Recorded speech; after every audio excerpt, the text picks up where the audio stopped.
What's poppin'? Welcome back to I Do It Myself. I'm Wayno. How y'all feeling this morning? If you like what it is that we do over here, hit that sub button, hit them likes, run up that hype. Today we talking about Gucci Mane. I got a question for each and every one of y'all that's watching right now this morning. Are you allowed to change? Are you allowed to be something new? Are you allowed to be what you want to be, or are you held to what people have the standards set for you?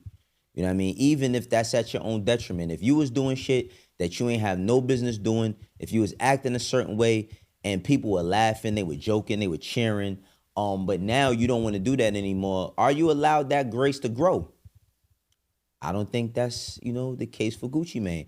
So Gucci Mane, you know what I'm saying, he was up at the Breakfast Club about a month ago, and he, dropped this book, Episodes, The Diary of a Recovering Madman, and he was talking about all of these manic episodes he had due to his mental health, due to him being on drugs, due to him, acting out and doing crazy things and, cursing people out and asking for forgiveness after. When you see artists doing that now, do you know exactly what they're going through? Yes. I do. We be like, since that's going through an episode.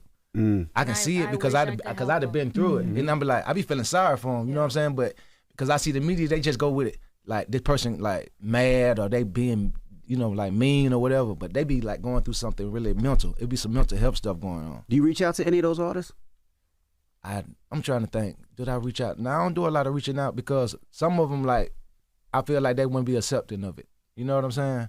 But because you wouldn't be accepted at that time. You don't. Yeah, at that point you can't really talk to them like that. But like my wife say, I wish I could talk to the people that know them to tell them how to help them. Right. You know what I'm saying? Mm-hmm. Yeah. I tried to reach out to Kim when Kanye was going through an episode. It bothered me so much, but I don't know her, and I didn't want to feel like a groupie. Yeah. So I tried to send messages to people. I never succeeded, but this was during their marriage. I'm like, damn, I want to talk to her so bad. Like, I can help you, but I never was successful. His wife even got a lot of shots thrown at her because you had Nicki Minaj saying, oh, she always was a fan, and just a bunch of stuff. It started with his wife saying that people don't give Gucci the acknowledgement that he deserves because he's put so many young artists on and nobody ever pays it back to him. Just as simple as letting people know that he's the reason that they got on. A lot of people took offense to that. One in particular, Deb Antney. You know what I mean? Deb Antney is Gucci's former, business partner and also his former manager. Now, Deb Antney is also Waka Flocka's mom. I will say this before I start talking. I have a tremendous amount of respect for Waka Flocka. I've never met his mom, and by no means am I going to disrespect his mom, but I am going to keep it 100 on my channel. And with that being said, let's listen to what Deb had to say regarding Gucci, right? Regarding Gucci and how she felt about him being up on the Breakfast Club. Did you see the Breakfast Club interview with like Gucci and Keisha? Oh, God. Unfortunately, yes. I can't begin to tell you how many people sent me that. I don't follow the Breakfast Club, but I've had that sent to me by several people. That's not the Radrick that I know. It just did not seem like him. In a million years, you wouldn't get to make me believe that either he wasn't drugged up or something wasn't going on with him there. I don't feel like she should have came out nationally saying the stuff that she said about her husband. I don't think that that's for the world. That sounds like somebody that wants attention and that threw her husband out on the chopping block. I don't care what anybody say. This ain't about them worrying about no damn mental health. This is worrying about people trying to be on top.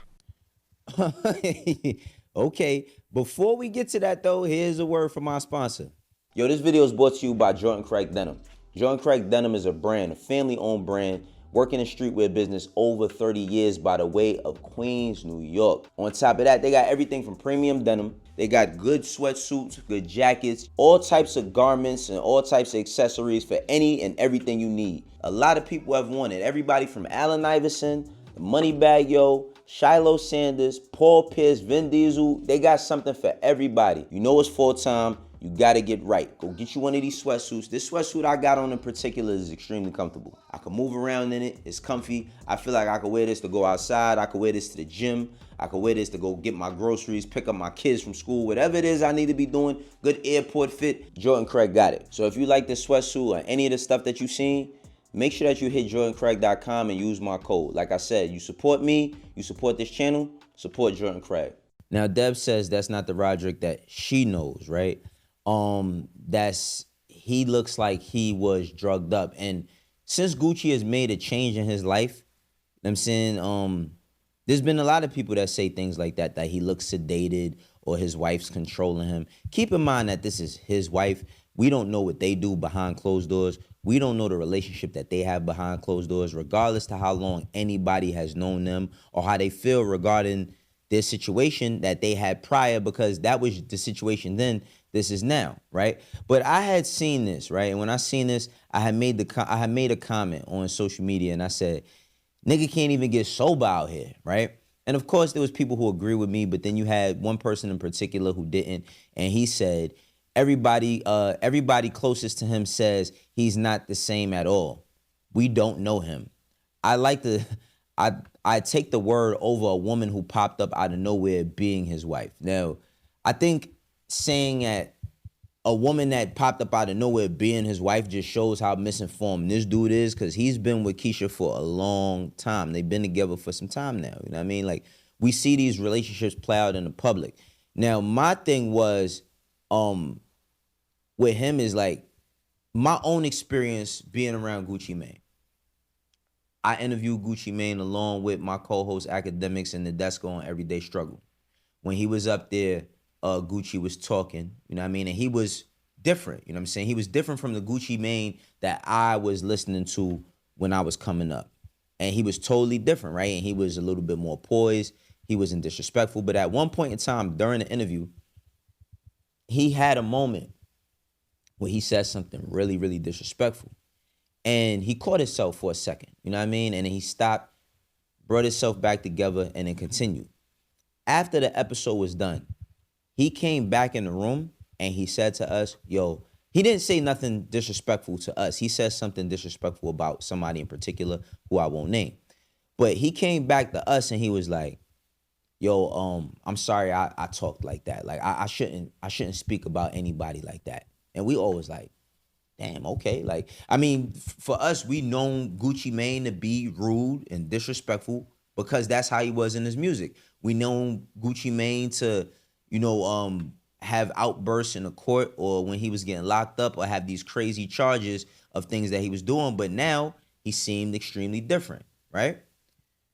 Another interaction I had with Gucci. Y'all may know, y'all might not know, I was the EVP, the co-EVP of Quality Control Music for 3.5, almost 4 years, right? P and Gucci Mane is extremely close. So one time in particular, I went to Tennessee. I think it was Nashville. I went to Nashville because QC had just signed BEO Little Kenny, and Gucci Mane did a record with him. So when I went out there, you know, after the video was done, we had lunch. It was myself, my son, P, Gucci Mane, and a few other people. And during this conversation, I mean, not the conversation, but during the lunch or / dinner that we was having, Gucci was talking a lot about business. He was just talking regular, you know what I'm saying? But again, this is a side of Gucci that, I mean, I don't know Gucci Mane, so I'm not gonna sit here and act like what I'm saying trumps what Deb says, because she got way more interactions, experience with Gucci Mane than I ever had or ever will. And I just seen how the person that was sitting across from me while we was at this dinner table was way different than the rapper I grew up listening to. Cool. With that being said, I think that Deb has gone through things with Gucci and it's affected her. And I want to talk about how, you know, working with artists affects the managers very heavily. But this is the Breakfast Club reacting to what Deb had to say regarding Gucci Mane. People have to get to know you all over again. Evolve so much that people don't even recognize you anymore. That is exactly what life is actually about. Well, you know, it's funny you said that. I was thinking the same thing. I was thinking that when you show that change, people won't believe it. People will criticize you. They will issue on your change. Because after that interview, right? Everybody would say he was drugged up, he was this, he was that, he was next to his wife. I seen him a couple days later in Hampton, Virginia, where he performed. And Gucci was the same calm, cool, collective Gucci. He didn't have his wife around. He was with his crew, his security. It was the same. All I see is a healed individual. Like, it was a changed individual. That's all I see is a Charlamagne says something extremely important. People have to get to know you all over again, right? They have to get to know you all over again. How many of y'all, you know, went to school with somebody? I might be 10 years removed from high school, 5 years removed from middle school when y'all went to high school. Just time, period. People who grew up with you when you was a kid in elementary school, and then you become an adult, and these same people try to hold you to what they once knew you as. You know what I'm saying? Once they once knew who you were, once knew who you as. You don't know me no more. I'm saying, like, you don't know me. The person that you once knew, yeah, that is a different person. That's not who I am or not who I want to be currently. So your experience with that same person, your experience with that same person is now different. Yeah, you know why it might look like he's drugged or something? Because you haven't been around a sober version of him. And I'm hypothetically speaking. Again, I'm going to put a disclaimer on here because I have a lot of respect for Waka Flocka Flame, and I don't know his mother, but through my respect for Waka Flocka Flame, I have respect for his mom. Now, I want to also touch on, you know, how these interactions doing management or doing just music business, period, affects people once they have a fallout, right? When you have a fallout, because I've had fallouts with not all of my artists, but a few of them. And some artists that I've worked with and managed that y'all know them. Y'all know the artists, but never knew that I was working with these people. And y'all and people will basically, you know, think that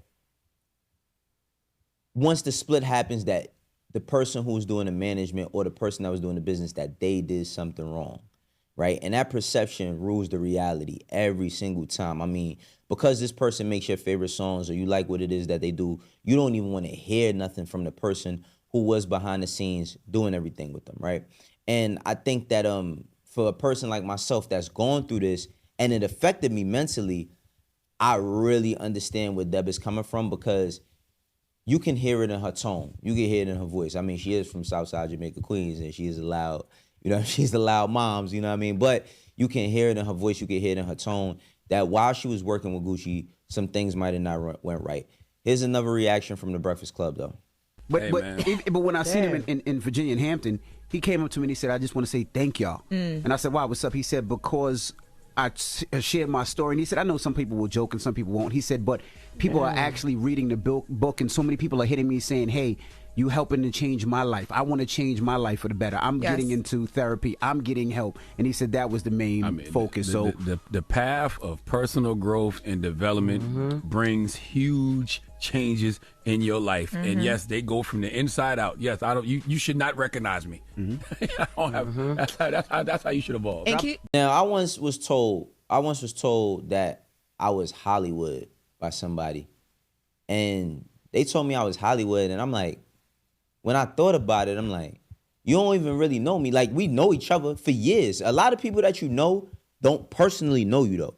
Like, it's people that I've known for 20-something, maybe 30 years that don't personally know me. Never been inside my home, never been around my family, never been on a trip with me, never been in a car with me, but I know these people. And a person told me that I was Hollywood. And when they told me that, I just asked them, I said, yo, when I was going through like my toughest times in my life, I named like a couple of times right quick. And I was like, when I went through these times, was you ever around me?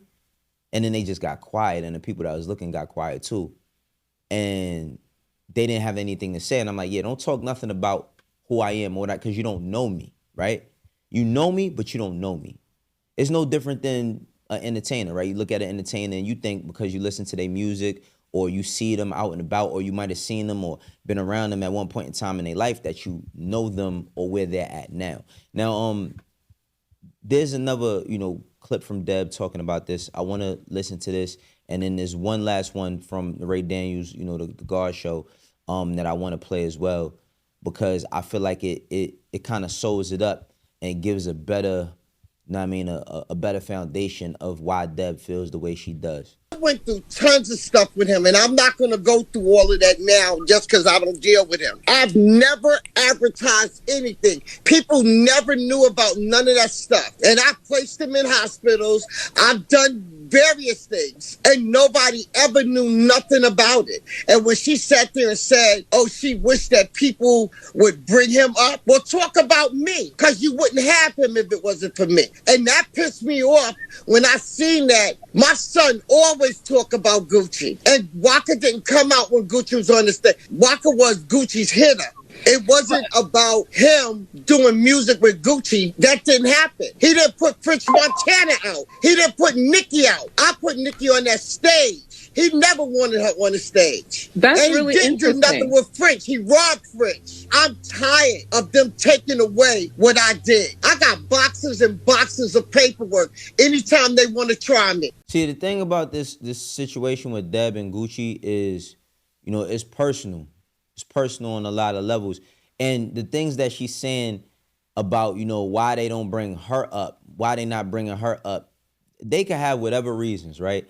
I myself had to, you know, get out of the mindset of everything I had done and stop being married to that. You know what I'm saying? Because when you work at a label or you work with artists or you work with, you know, just certain people in the game, and then that shit goes left and then you're not working with them no more, and then you see somebody else come and, you know, piggyback off of the work that you did, it does get you in a certain mode of way. But we talking about this man's wife. Again, I don't know what Gucci do behind his closed doors. I don't want to know what he does behind his closed doors.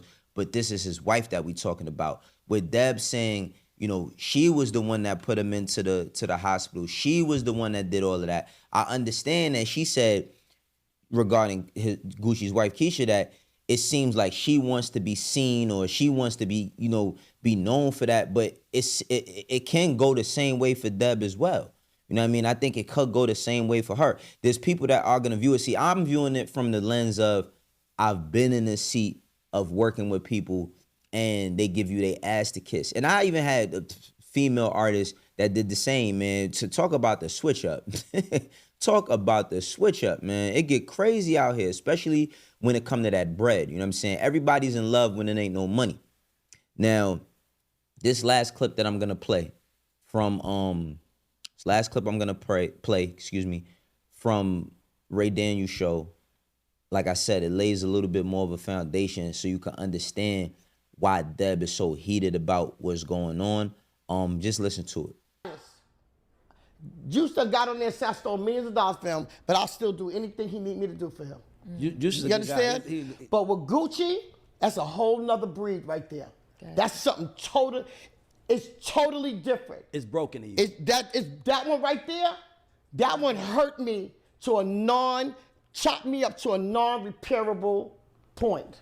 Got you. You understand what I'm saying? It's like a divorce almost. It's more than a divorce. Yeah. It's like never again. You see, let me explain something to you.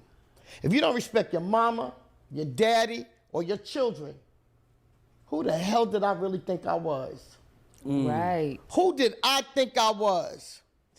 Whoa. I was about to ask you. I was going to ask you if any of your old clients came, would you take anybody back? That was the next question. You kind of took it away, but like, right. I would never, out of anybody. When I tell you, I love that man so hard. It's like yeah. It was like he was not like he was like my son. Yeah, he was like your first. He was the fifth element that came in that repaired my household again after the death of my son. Do you understand what I'm saying? Love was different. That ain't got nothing to do with nothing. Cause let me. See, that right there told me a lot about the questions that I had regarding why Deb felt the way she did. You know what I'm saying? Deb unfortunately lost 2 of her sons. You know what I'm saying? She lost 2 of her sons. And you could tell that this shit affected her on another level because it's messed up, man, but it's music business, it's not family business. And a lot of us learn the hard way. You know what I'm saying? A lot of us learn the hard way. You get into these situations where you want to see somebody win. And of course, you know what I mean? If you can you're going to make money because people ain't doing none of this for free. But you want to make money with people that you got love for and who you care for. And a lot of times when they spiraling out of control and they not, you know, able to grab the wheel of their life, you come and you grab that wheel and you steer it for them. and you do it for a bunch of times, and then eventually them same people that you did that for tell you that you never did nothing for them. They'll question why you getting paid off of them.